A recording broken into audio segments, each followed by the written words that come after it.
Hey friend, think you're ready to start a second act? I created a freebie that will help. It's my second act blueprint with 5 questions that you should ask yourself before you make this massive decision. To check it out, go to secondactsuccess.co and download the second act blueprint today. Now it's on to the episode. Before you make a second act, before you make a leap into something, you need to work on yourself and how I'm showing up or the choices and decisions that I've made or who I am being in this that I'm not fulfilled. Then we can start to make that leap to start to grow and learn and find and build our happiness from within. Are you at a crossroads in your career or in life? Well, don't worry because life's next chapter is waiting. This is the Second Act Success Podcast. I'm your host, Shannon Russell. I'm a television producer, turned boy mom, turned business owner, podcaster, and career coach. If you are looking to start a new career or begin a fresh chapter in life, then get ready to be inspired with stories of women who have done just that. We will share advice and offer steps you can take to help figure out what your true calling in life really is. It is time to shine, so let's turn the page and get started. Welcome to Second Act Success.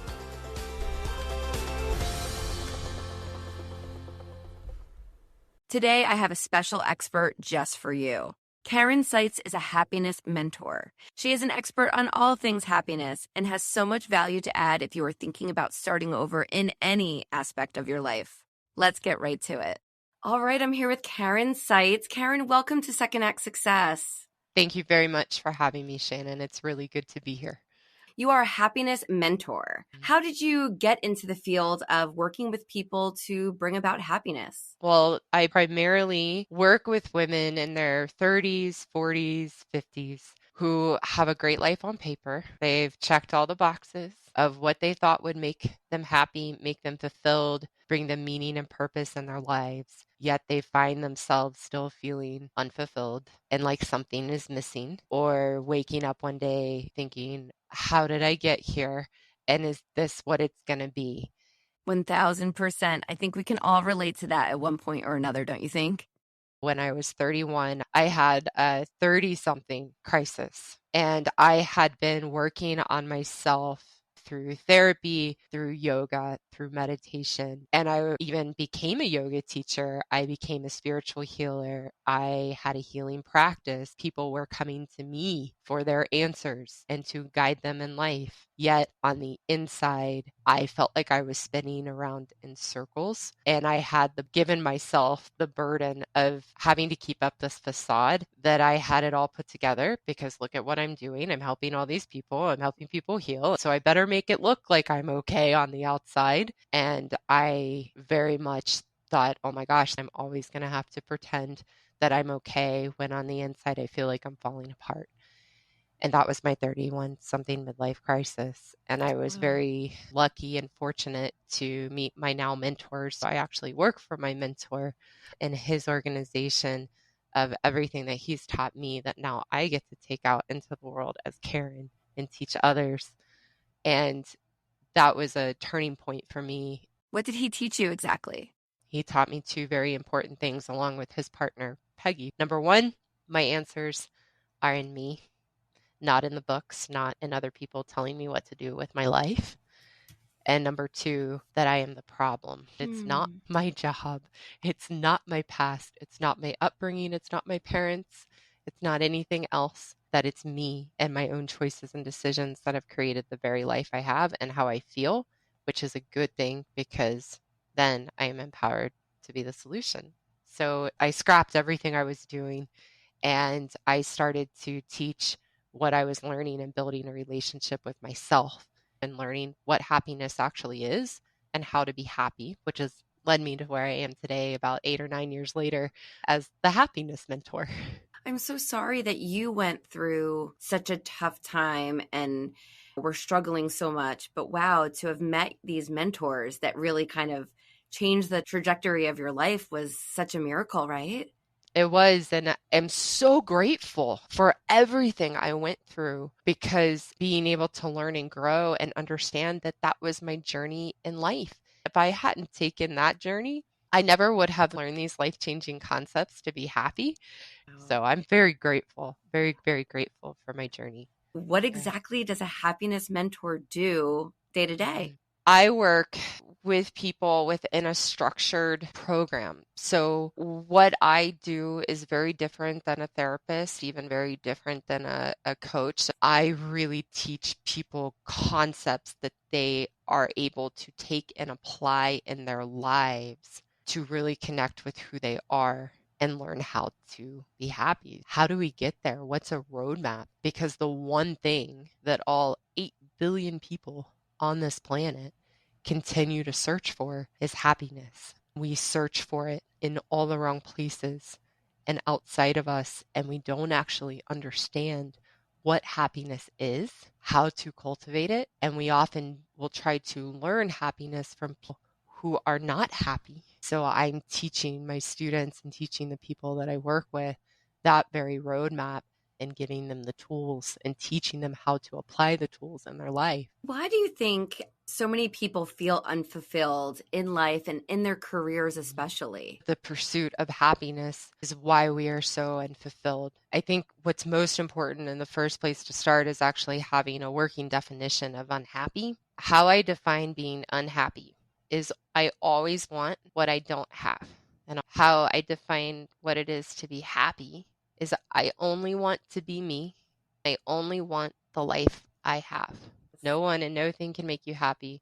The problem with the pursuit of happiness, and it's so ingrained in us as humans that we can't even see it when we're in it, is we're constantly creating relationships, experiences, accomplishments in our lives, thinking that those things will make us happy. It's so ingrained in everything we do, and I can speak from my own experience. I was determined that going away to college out of state would make me happy. I actually came back after my freshman year after doing very poorly in school because the only reason I wanted to go away to school was to party and be away from my parents. Then I moved to Denver thinking that would make me happy. And then I got in relationships thinking those relationships would make me happy. And then I went back to college and finished my degree thinking that would make me fulfilled and that would bring me meaning and purpose. Then I started a business, getting married, and I could go on and on and on of all the things we do in our pursuit of happiness, everything that we go to check the box thinking this will fulfill me, this will give me the meaning and purpose, this will fill in this part of the pie, and I will finally feel whole, finally be okay. And we get it, and it might make us feel that way for a little bit. But then it's like we are a bucket with holes in it, and it leaks right out. And then we think, okay, what else? That's always coming from that place of I always want what I don't have, which is actually our experience of being unhappy because we're looking for the fulfillment. We're looking for the meaning and purpose to come to us from our external world, and it can't. It's short lived. So that's why we feel unfulfilled. And we actually have to learn to find our meaning and purpose in who we are, independent of anything external, being liked, fitting in, any of it. We have to find our meaning and purpose in who we are, not what we do, not what we acquire, not the relationships, but in who we are so that we value ourselves. And that's where we come to a place where I only want to be me and I only want the life we have. We feel a sense of fulfillment and it can never be taken away from us because it's coming from within. Whew. You just broke it down to really explain the two meanings. Like what I'm taking from you is that if we're not happy with ourselves inside, that nothing will make us happy. But once we're happy with inside, that other things, yeah, they can come along and be really great too, or they can go away. You're not always looking for the bigger house because you're happy with the house that you have. I guess we can say it about careers too. If you're happy with yourself and you're happy with your surroundings, you're not looking for something else because it's your happiness is internal. What you said was spot on and what you got from it. If I'm not happy in me, Yes. we're not happy in ourselves, nothing will make you happy. Nothing. It isn't that we might not want to change careers or we might want to have a different house. Using those as examples that you said, it's coming from a conscious choice that I want to get this house, or I want to make this career change, not because of what I think it will give to me, because it can't. That's an illusion. It will give me nothing. In fact, if I do that and I'm unhappy, it will then be the very thing I blame my unhappiness on. Yeah. But it's coming from a place of a conscious choice of, I want this experience to get to know myself and to grow and learn about who I am and to grow and learn about life. It actually comes from a place of self-actualization. We can look at Maslow's hierarchy of needs as a wonderful roadmap of how to be happy. Of course, starts with food, shelter, and there are other things in there. And at the pinnacle of the human experience and the pinnacle of our hierarchy of needs is self-actualization. Yeah. And how we do that is we make conscious choices, not for what it's going to give us, but I want this experience of me. I want to grow and learn in this way. And I know it's not going to be unicorns, kittens, and rose petals the whole way. There's going to be ups and downs. And I want that because I want to know myself in this context. I want to grow and learn in this way. It's who do I want to be and what do I want to create in my life to actually grow and learn. So if listeners are listening and they're thinking about starting a second act, switching careers, following a passion, maybe they want to write a book or start playing the guitar, should they first look inside at their authentic self to know, I'm already happy now. I want to do this to better myself and not do it in a place of, all right, if I play the guitar, I'm going to be this person I've always wanted to be. Before you make a second act, before you make a leap into something, you need to work on yourself to get to know who you are. And you need to understand the motivation of why you've chosen the things in your life, how you've created yourself to be unhappy in the experience of your life, not what's happened to you. The career didn't make me happy. The degree didn't make me happy. The marriage didn't make me happy, or substitute didn't give me meaning and purpose, didn't bring me fulfillment. And what we have to do, Shannon, is we have to see who's the common denominator, all those experiences, so that we can reflect on ourselves, not in a way to beat ourselves up, but actually a way to grow and learn and not fall in the same trap again. And see, what is it about me and how I'm showing up, or the choices and decisions that I've made, or who I am being in this, that I'm not fulfilled.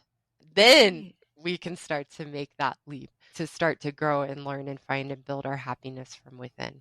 Thinking of my listeners, if someone is ready to jump ship, start a second act, and they're now listening to your advice and saying, whoa, well, maybe it is something that I have to turn inward to examine. What would you suggest? Would you suggest sticking it out a little bit longer, doing the work on yourself before you make that leap? Is that what you're saying? I would slow down, because you are the only one you have any control over to change. As long as we think it's the job or our upbringing or our spouse or anything outside of us, we make ourselves powerless and give our control away to our external world, and then we are unable to change. We'll make that big change and then we'll find ourselves in the exact same spot internally. So my suggestion is to slow way down and work on yourself. Shine a light on the parts you have not wanted to look at. From that place of getting to know yourself and feeling good about who you are on the inside, that one of two things will happen. The very job that you hated, or the relationship you hated, or whatever experience it is, it totally changes. And it hasn't changed. You've changed. So your experience of it is different. Now, instead of from a place of not feeling good about yourself or feeling that emptiness and void in you, you're experiencing it from a place of feeling good about who you are and valuing yourself. It's a totally different experience. And all you had to do was work on you. And from there, you can make a decision of, okay, what is it that I actually want? These are excellent tools. And I work with my clients who are looking to switch careers. And I often find they're just so ready to do it. They're ready to do it. I often just tell them to take a beat to research first. Mm. Everyone wants to go in to the office and just say, I quit, and make the big spectacle. But there's things you can do to work on before that big moment. I think you're bringing up such excellent tools. Be confident in your decision, because these are big decisions, life-changing decisions. Getting married, changing a job, having children, moving. Those are all big situations that we do in the hopes of happiness. So as long as we are looking inside ourselves to know that we're happy right now, that'll give us confidence to be happy in that next chapter if we do take that leap, wouldn't you say? I frame it as it's a simple lifestyle change. It doesn't have to be hard. Just like we decide we want to get in shape, or we decide we want to eat well for our bodies. It's our own humanness and our own stubbornness that makes it hard. How do we know if we are happy? When we feel good about who we are on the inside, not because of what we get back in return from our outside world, but just independent of that. I feel good about who I am, and I only want to be me, and I only want the life that I have. And at the foundation of that is a groundedness in yourself where you don't feel anything is lacking. Even if you lost your job or you go through a divorce, you still know you are okay, and that you still want to be you, and you still want the life you have, and you're going to persevere through those experiences and build resilience and get to know who you are. Karyn, I could just cry right now because this is so eye-opening, and it's I feel like I'm in therapy right now just talking with you, because it's just I have to say that going through the questions, I am happy. I am happy with myself, and I've always said that if everything fell to the wayside, I'm so happy with where I am, and I'm blessed and grateful for my family. That really is all that matters. And not everyone feels that way. It's definitely a challenge. You want everyone to kind of do those little tweaks and take your advice and really start to look inward. It's nice to be in that place where you're grateful and feeling settled in who you are, settled in your own skin. Such amazing, impactful advice. I just love it so much. How do you define work, and why do you define it that way? This is one of my favorite things to teach. I work with a lot of professional women, and I'm even working with a team right now for a prominent interior design firm here in Denver. And how I define work is a place to get to know yourself and to feel good about yourself. The reason that I define it that way is really wrapped up in everything we've been talking about in happiness. If I make work about success, if I make work about the accolades or the letters I want behind my name, if I make work about the money I'm going to make, then there I am in the pursuit of happiness, and I'm actually unhappy. Work can't give us purpose. That has to come from within us. We can use work as a vehicle to find that meaning and purpose in ourselves by using work as a place where we make choices and decisions to push ourselves, to grow and learn, to challenge ourselves, to get outside of our comfort zone, not for what we are going to get in return. That's where we find our meaning and purpose in who we are. We define it any other way to get something out of it that we think it can give us, like purpose or meaning, then we will find ourselves in that trap of being unhappy, thinking work was going to be the thing to fill us. Our purpose as humans is to understand who we are and to live our life in a way and make choices and decisions in our life that make us feel good about who we are. If we live life in that way, we will have no regrets on our deathbed, and we will look back knowing we did the best that we could, having no regrets, and feeling very rewarded and fulfilled with the lives that we led. So well said. So well said. And it comes back to what we discussed a little while ago too, about thinking about your internal happiness before going to that other job. Because like you said, it's a place to grow and work on yourself. And that's so true. If you're happy, then really you can plop me down in any role, and it's a learning opportunity. It is. That's where I get to know who I am, because I'm in an environment that plays to my strengths and really allows me to find the opportunities that will push me to really get to know, oh, this is me. I am really good at this. Look at what it's showing me about myself. So theoretically, in what we're talking about, yes, you could get any old job and use it as a place to grow and learn about yourself and to feel good about who you are. But what I have found in the journey of being happy is so rewarding, is really getting to know yourself, what your strengths and natural talents are, and then finding the work environments, finding the career opportunities that are going to allow you to really grow yourself and actualize in those gifts and talents you have. I want to play devil's advocate because I don't want to assume that everyone can stay in an unhappy work environment and work on themselves. So if there are listeners out there that feel like they are just in a really toxic work environment, should they continue to work on themselves? And what would your advice be, I guess, if it seems like they're in an environment that's a little toxic and they want to escape? Of course. I have a good example of this, Shannon. I have a friend. She is legitimately in a toxic work environment with a corporate culture that the bottom line is money and there is no focus on the people, which is not uncommon. She is doing the work on herself and has reflected to know she personally is not ready yet to take that leap.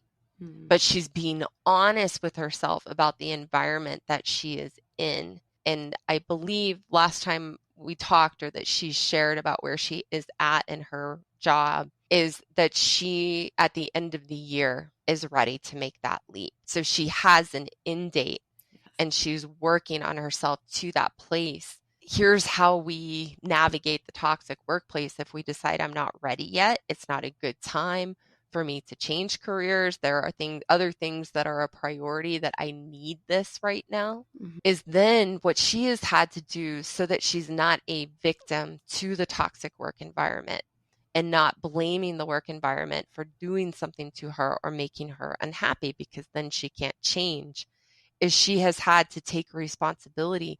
It is my choice to be here. No one is making me be here. I know the environment I am in. I know the dynamics and where I'm at for myself, and having done the reflective work, I'm not ready to make that leap yet. So I know I'm the one choosing to be here. No one is making me be here. So how can I learn and grow about myself here? Right. How can I navigate the toxicity, use it as a way to strengthen myself, to become strong in myself? So again, then she's not a victim. Wow. And that's a personal choice we have to make, and be honest and be working on ourselves and decide what's best for us and where we are at and what else is going on in my life. And then take responsibility for whatever choice you make. Right. Make yourself as happy as you can. Then maybe it silences some of that toxicity. Because, if you need that paycheck and you need the benefits, there's just so many reasons. That's such a great example.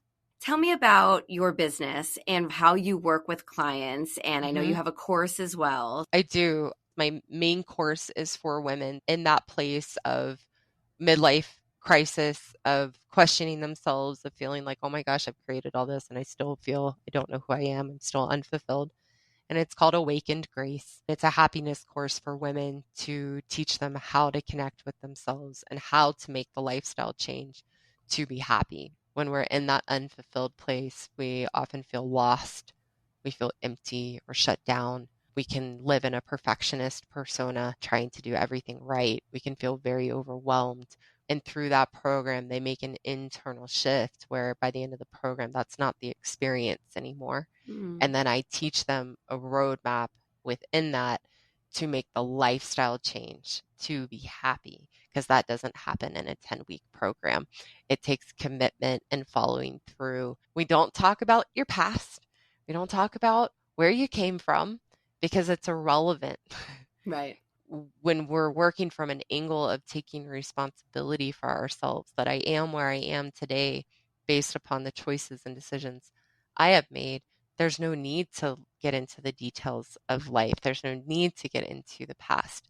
So I really help my clients to learn how to be accountable to themselves, to be committed, and to apply what they're learning in the course to their lives so that they can change and feel good about who they are. How special is it to you to see your students come out on the other side and find their happiness? It is one of the most wonderful experiences to be able to see, and for them to be able to see where they are when they started. So everybody has that shift. And then at the end, my students are in tears and they're often saying, "Oh my gosh, I'm so sad for that woman." So to be able to be a part of that and to empower them to make that change for themselves and to see how much freer they are and how good they feel about themselves and to know they're equipped now to make the lifestyle change to be happy for the rest of their lives is an incredible gift and one that I cherish very much. I can see the happiness on your face because it's got to be just so rewarding and just such a wonderful job to wake up to and to go and be this teacher, this mentor every day. So where can my audience connect with you? They can connect with me through my website. It's happinesscourse.com. And I also have a definitive guide to happiness that is a free masterclass. You can email me or contact me through my website, and I am happy to send that to you and connect you with that so you have that as a resource and a place to get started. Karyn, thank you so much for sharing all of your wisdom, all of your expertise. And I think this is going to just really help our listeners kind of look inwards, find their happiness, and be able to move on in a better place. So thank you so much. Thank you so much for having me. It was wonderful to be here and to share. You heard it here, my friend. Happiness is what over 8 billion of us are living our lives searching for every day. As Karyn pointed out, too often we search in the wrong places for our joy when we should really be spending time looking on the inside. Let this be a reminder to take time alone with yourself, whether it's through journaling, meditating, or just taking a moment with your own thoughts. Getting to know ourselves is the best way to find our steps towards happiness. If you want to learn more from Karyn, go to her website, ahappinesscourse.com.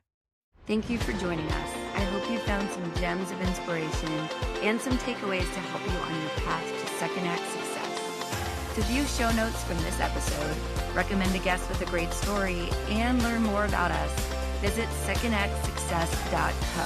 Before you go, don't forget to subscribe to the podcast so you don't miss a single episode. Reviews only take a few moments, and they really do mean so much. Thank you again for listening. I'm Shannon Russell, and this is Second Act Success.